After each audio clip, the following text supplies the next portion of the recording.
My name is Olivia Morgan, and I was 24 years old when I first realized how quietly a person can disappear inside their own family.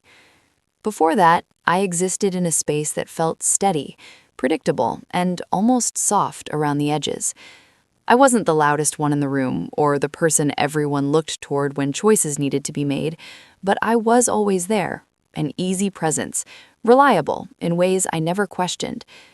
My family moved through life with a kind of confident momentum, making decisions quickly, almost instinctively, and I learned to follow the rhythm without interrupting the flow. Growing up, I thought of myself as the observer rather than the participant. I listened more than I spoke, took in the moods of the room before deciding where to place my voice, and assumed that harmony was something quietly maintained, not openly negotiated.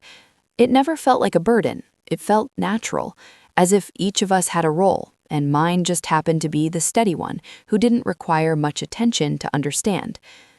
I didn't feel overlooked, I felt included, in a way that didn't need words. Family gatherings, routines, weekend plans, they unfolded around me, and I moved with them, trusting that my presence mattered, even if it wasn't spotlighted. There was comfort in that simplicity, comfort in believing that being understood didn't require being consulted at every turn. It took time to recognize that predictability can mask distance, and silence can hide the beginnings of exclusion. But back then, I didn't see any cracks. I moved through the days assuming we were all facing the same direction, that the quick decisions and shared assumptions meant we were aligned. Even when small choices were made without me, I brushed them off as timing or convenience, not intention. I held on to the belief that families naturally accounted for one another, that inclusion was the default, and that I didn't need to assert myself to stay connected. It would be much later before I understood how wrong that assumption was entirely. It started quietly, in the kind of moments most people wouldn't notice. A weekend plan formed in a group chat I wasn't added to, a family dinner arranged while I was at work, mentioned only afterward in an offhand way, a small financial decision made because it was easier that way, followed by an apology that sounded more like a habit than an acknowledgement. None of it felt intentional at first. I told myself families moved quickly, that timing created misunderstandings, and that being left out of minor plans didn't mean anything larger. I tried to see it generously. Maybe they assumed I was busy. Maybe they didn't want to bother me. Maybe they genuinely forgot, not out of disregard, but familiarity, the way you overlook someone you expect to always be there. I reminded myself that people make imperfect choices, that no one is obligated to check in before every step they take. Still, something about the pattern unsettled me in a way I couldn't articulate. Each incident was small enough to dismiss on its own. A gathering at my aunt's house I heard about only through photos later posted online. A discussion about shared expenses, where my input would have mattered, but where the decision had already been made. I kept smoothing the edges of each moment, telling myself there had to be a reasonable explanation. I didn't want to believe anything was shifting underneath me. But subtle exclusions have a way of accumulating, layering themselves until the weight becomes noticeable. I began to sense a quiet separation forming, not through confrontation, but through absence. My absence from conversations, plans, and decisions that once naturally included me. It didn't feel like rejection, it felt like being slowly edited out of a picture I hadn't realized was being retaken. Yet instead of questioning them, I questioned myself. Maybe I should have reached out more. Maybe I'd grown too quiet, too self-contained. Maybe I'd stopped making myself visible. That was the thought that lingered, that I had somehow contributed to my own disappearance without noticing when it began. And that quiet uncertainty became the place where the real tension started to shape. There was a period when I convinced myself the distance was entirely my fault. I replayed small moments, searching for signs that I had withdrawn first without noticing. Maybe I hadn't been as engaged as I thought, or maybe I seemed unavailable. I remembered weeks when work absorbed me, and I wondered if they interpreted silence wrongly. It felt easier to assume responsibility than to consider that something deeper was shifting. So I examined my habits with uncomfortable precision, looking for ways I had contributed. Had I answered messages too slowly, or left decisions hanging because I was overwhelmed? Had my quiet nature finally been mistaken for disinterest, pushing me to the margins accidentally? These questions settled into me, heavy but familiar, echoing patterns I never fully addressed. I had always been the one who adapted, softened myself, and filled whatever gaps appeared. It made sense that I would assume the burden again, even when it wasn't mine. Self-blame felt strangely grounding. It offered an explanation that kept chaos at bay. Still, there was a loneliness creeping into spaces that once felt stable and predictable. Small exclusions sharpened into reminders that I was no longer woven into every conversation.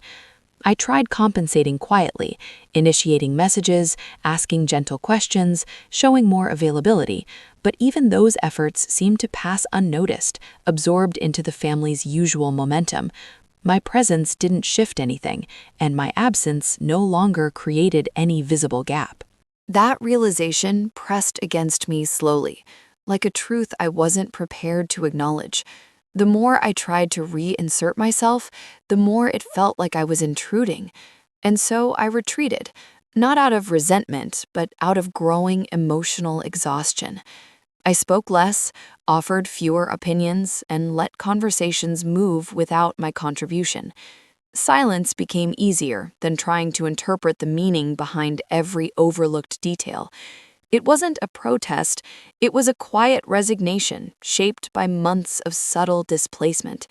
I told myself distance might help me understand what was changing or what I was missing, but the space only made everything clearer, revealing patterns I could no longer rationalize. The exclusion wasn't sudden, yet it had become consistent enough to feel intentional over time. And clarity, when it finally formed, didn't arrive with anger, but with a steady heaviness. It felt like standing at the edge of a truth I had avoided seeing fully. There was no single moment of breaking, just a deep recognition settling quietly inside me. Something fundamental had shifted, and I could no longer pretend it wasn't happening anymore. I found out about the decision the same way a distant acquaintance might learn something peripheral, by chance, through a comment that wasn't meant to reach me. There was no conversation, no hesitant message, not even the courtesy of a quick call, just a sentence dropped casually, revealing that my family had made a choice shaping the next several years of my life without ever thinking to involve me. At first, I couldn't process it. I kept waiting for some missing detail, a reason that would make the silence understandable. But the explanation never came, and the quiet around it felt deliberate. When I finally asked for clarity, the responses were almost disorienting in their simplicity. They spoke about convenience, timing, and how everything just came together quickly. Their tone carried no malice, yet it held something sharper, a certainty that my input had not been necessary. They talked around me, not to me, filling the space with justifications meant to sound reassuring. I listened, calm on the outside, while something inside me recognized the truth I'd been avoiding. It wasn't the decision itself that hurt, it was the realization that they hadn't paused even briefly to consider how deeply it would affect me. I remember sitting there, hearing them describe plans that assumed my compliance without ever seeking my consent. The ease with which they explained it revealed more than their words. It showed where I stood in the unspoken hierarchy of our family, reliable enough to adapt, quiet enough to ignore, steady enough to absorb whatever impact their choices created. That understanding settled into me with a cold clarity, stripping away every excuse I had used to protect myself from seeing the pattern. What I felt wasn't anger, it was a slow, steady sinking, a recognition that this moment wasn't an isolated oversight, but the culmination of countless small exclusions I had brushed aside. Each forgotten invitation, each silent decision, each assumption about my availability had been leading here. I had just been too willing to give them the benefit of the doubt to notice the direction things were moving. Now, confronted with something too large to ignore, the pattern finally revealed itself with painful precision. In the hours that followed, I found myself replaying their explanations, trying to hear them from a place untouched by hope. Without the protective layer of rationalization, everything sounded unmistakably clear. They had made a choice that reshaped my future, and my absence in the discussion wasn't accidental. It was habitual, expected, almost natural to them. That was the moment something inside me shifted. Not dramatically, but quietly, like a door closing softly. I could no longer pretend this was temporary or unintentional. The truth had settled, and with it came a new kind of stillness, one that marked the beginning of seeing everything differently.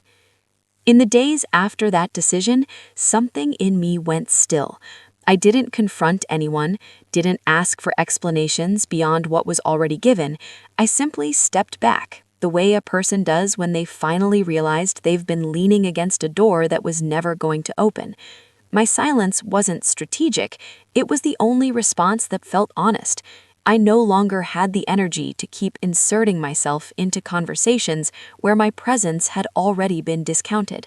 So I watched, instead, quietly, carefully, from a distance I hadn't intended to create, but now couldn't ignore. What I saw was revealing. Life went on around me with an ease that made my absence look inconsequential. Plans continued, discussions flowed, decisions unfolded with the same familiar momentum. No one paused to ask if I felt unheard. No one checked whether I was struggling beneath the surface. They assumed, as they always had, that I was fine. And for the first time, I didn't rush to correct that assumption. I let it stand, watching how effortlessly they accepted the version of me that required nothing. The more I withdrew, the clearer everything became. My silence acted like a mirror, reflecting the space I actually occupied, not the one I thought I held. Without my usual involvement, the gaps I imagined I filled never appeared. The realization wasn't dramatic, it was steady and sobering. I wasn't essential in the ways I had believed. I had mistaken reliability for significance, mistaking presence for inclusion. That understanding pressed against me with a pressure that felt both heavy and strangely clarifying. I stopped offering suggestions in group conversations, and no one asked why. I skipped a family discussion one evening, and the plans continued without missing a beat. I allowed messages to sit unanswered for a little longer than usual, and the world around me adjusted effortlessly. Their comfort with my diminishing voice told me more than any confrontation ever could.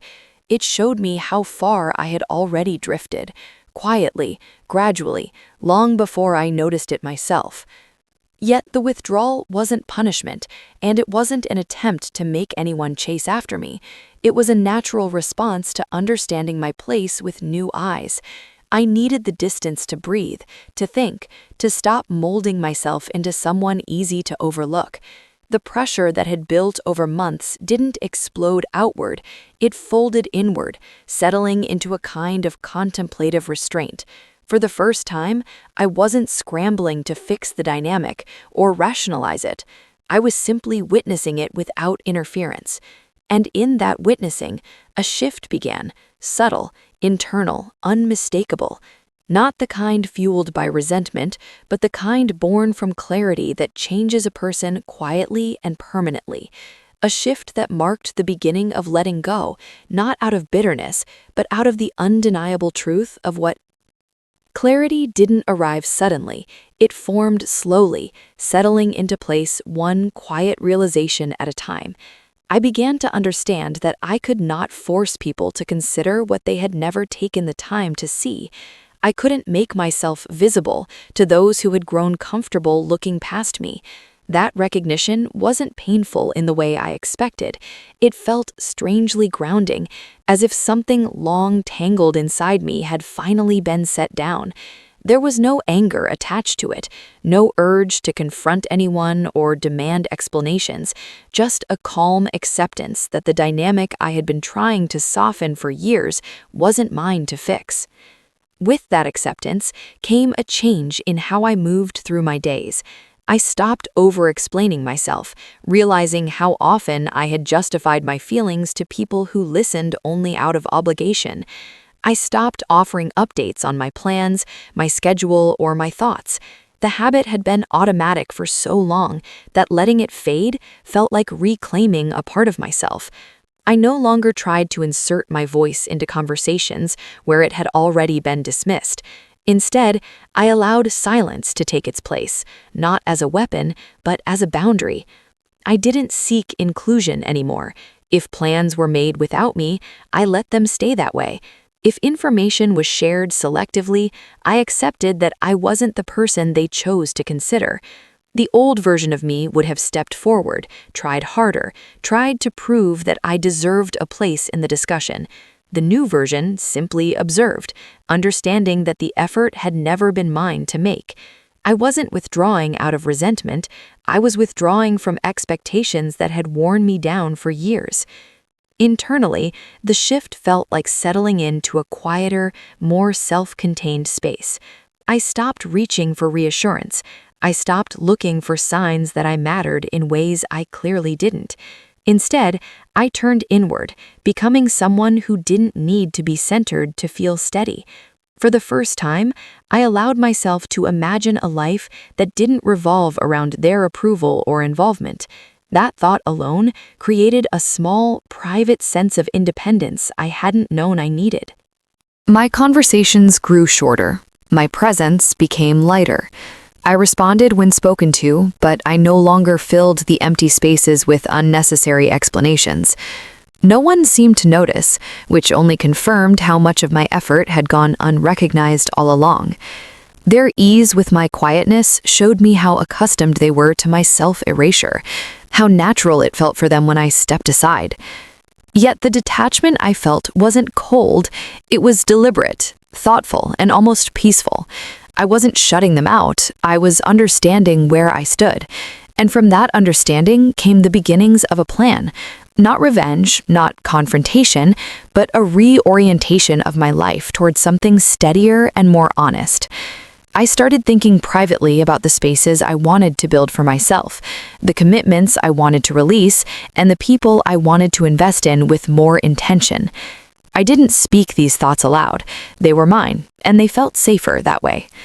As the distance grew, the pressure I once carried began shifting outward, no longer contained only within me. I could feel the balance changing quietly without any effort on my part.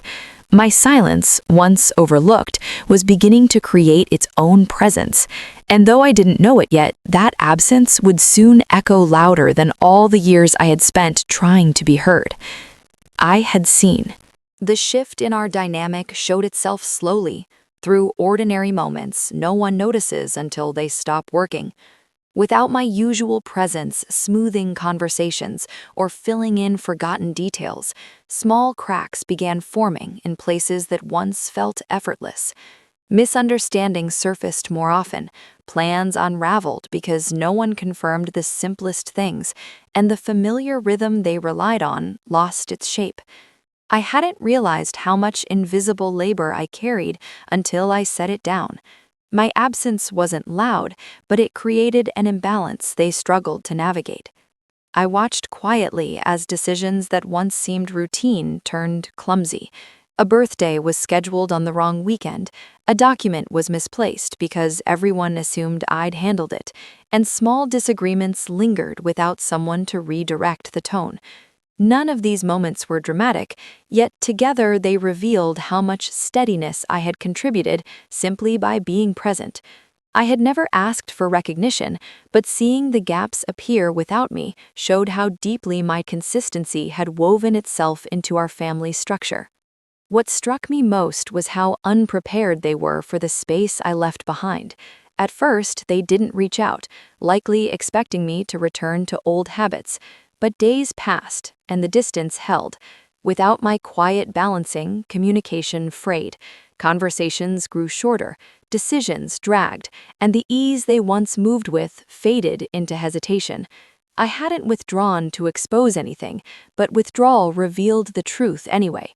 I had mattered, even if silently. Eventually, the change became noticeable enough that they began testing the distance between us. Messages arrived more frequently, tentative and uncertain. Invitations appeared again, framed as casual check-ins, but carrying a tone that hadn't been there before. They asked how I was, whether I planned to join a gathering, whether I was free to talk. Under their questions lived a quiet awareness that something had shifted, even if they couldn't name it. I responded politely, but I didn't overextend. My answers were simple, steady, and without the familiar eagerness to reattach myself. I wasn't withholding, I was just different now, shaped by clarity I couldn't ignore. I could sense them trying to pull me back into the role I once played, but the shape of that place no longer fit me. Their confusion grew as my calm distance remained. And though I didn't wish to hurt them, I couldn't pretend the shift hadn't happened. The imbalance was no longer mine to correct. It had become theirs to confront, and I let them approach that understanding in their own time. Even as they reached out more often, I felt a quiet separation growing inside me, one that wasn't born from bitterness, but from recognition. I started noticing how peaceful my days felt without the constant pressure to anticipate their needs or cushion their disagreements. The silence that once unsettled me now felt steady, almost grounding, as if I finally had room to hear my own thoughts without interruption. I didn't announce this change or try to explain it. I simply allowed it to exist, trusting that whatever unfolded next would do so naturally. Their need for my presence grew clearer with each passing week, but my need for space had grown too, and that difference reshaped everything quietly but unmistakably. I felt it. The shift in their tone was subtle at first, short messages that sounded unusually careful, calls that lingered a little too long on small talk, invitations phrased with a gentleness they had never needed before. It wasn't dramatic or remorseful, just uncertain, as if they were suddenly aware that approaching me required a sensitivity they hadn't practiced. I recognized the hesitation immediately. It was the sound of people who had begun to realize something they once relied on was no longer guaranteed. I didn't ignore them. I answered when they reached out, responded to their questions, and accepted their attempts at conversation. But there was a distance in me now, a quiet boundary woven so naturally into my voice that I didn't have to enforce it. It simply existed. I was polite, steady, and present in the most literal sense, but nothing about my energy reached toward them the way it used to. I didn't lean in, didn't reassure, didn't soften the pauses. For years, I had been the one to close gaps before anyone else noticed they were forming. Now I let the space remain. Their confusion grew in that silence. I could hear it in the way they repeated themselves, searching for familiar ground. They asked if everything was okay, if I was upset, if they had missed something. Each question carried a quiet urgency, a desire to return us to a version of the relationship where I did the emotional labor of clarity. But clarity wasn't mine to provide anymore. I answered calmly, offering only what was true. I was fine, I was busy, I hoped they were well. Nothing more. My restraint wasn't calculated. It came from a place of peace I had never known before. I wasn't holding back to punish them, nor was I waiting for an apology. I simply no longer felt compelled to fill the spaces they created.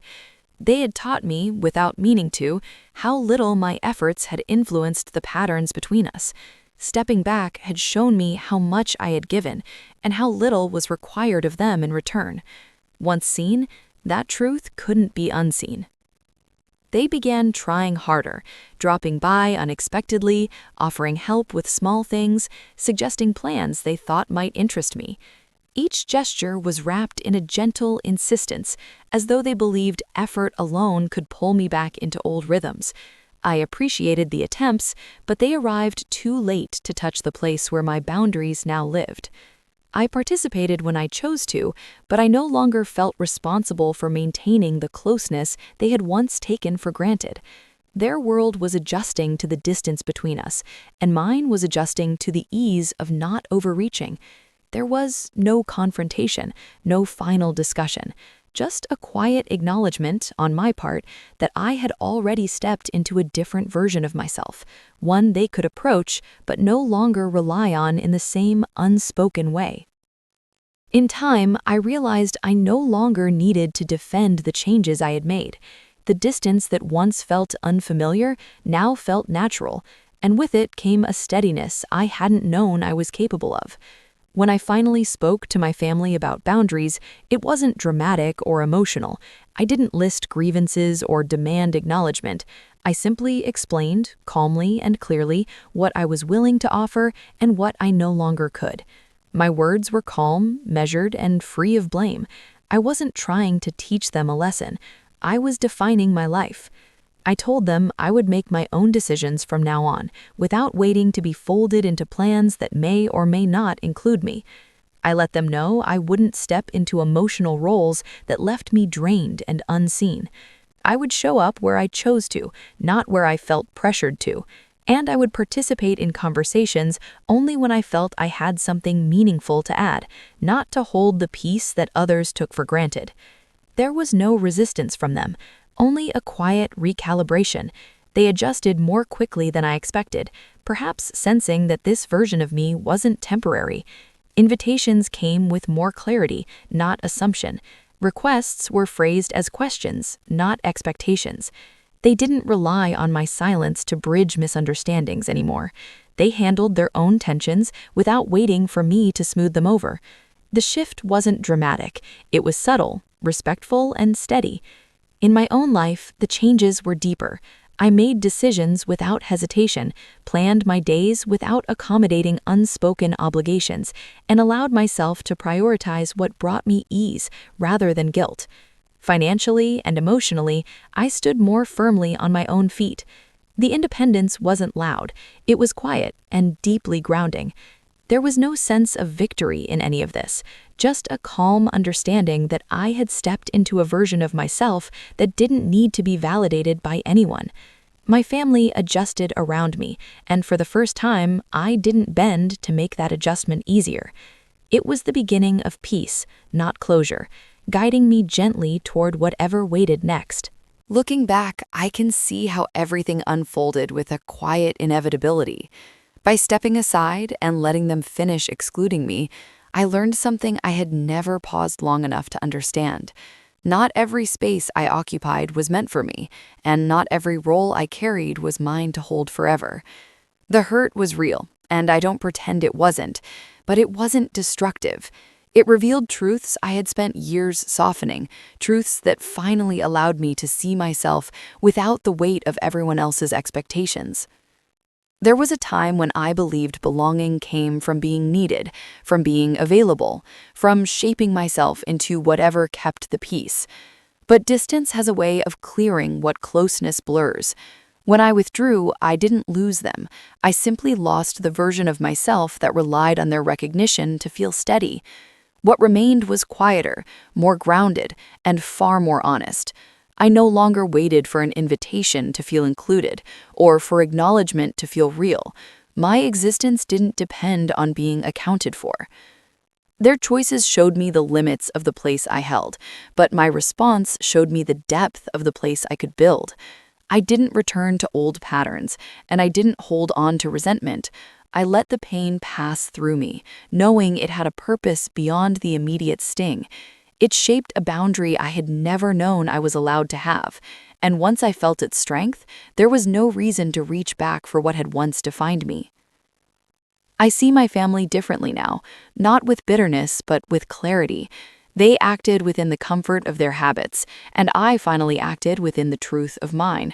We haven't become distant in the dramatic sense, we've simply settled into a balance that reflects who we all are more accurately. They no longer assume my presence, and I no longer offer it automatically. The space between us isn't a wound, it's a choice.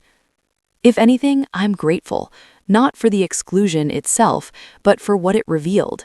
It taught me to exist without waiting for permission, to speak without fearing silence, and to stand in my own life without shrinking to fit someone else's shape.